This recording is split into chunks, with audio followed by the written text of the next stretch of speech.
আমার একটা নিজের সংসারের খুব শখ ছিল। সম্পূর্ণ আমার অধিকার থাকবে যে সংসারে।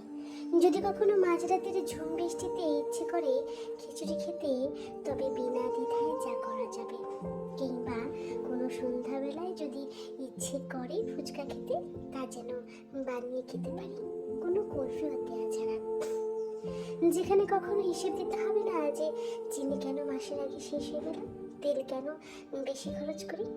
যেখানে কোনো নতুন রেসিপি বানানোর সময় ভয়ে ভয়ে থাকতে হয় যে যদি ভালো না হয় অপচয়ের অপবাদ গায়ে মাখতে হবে না।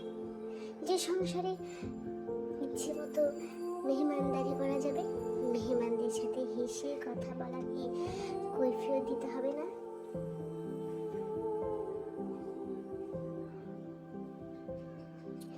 বিকেলের অবসরে ছাদে যাওয়া নিয়ে কোনো কথা শুনতে হবে না।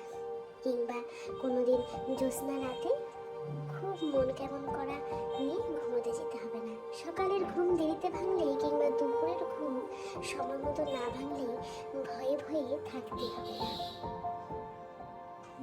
যেখানে সাধারণত অসুস্থতার সময় কিংবা পিরিয়ডের যন্ত্রণাময় দিনগুলোতে কাজ একটু কম করে কেউ মুখ করে কালো করে কথা শোনাবে না। প্রতিটি মেয়ের মনের ভেতর নিজস্ব একটা সংসারের একটা আশা থাকে, যেটা আমি নিজ হাতে একটু একটু করে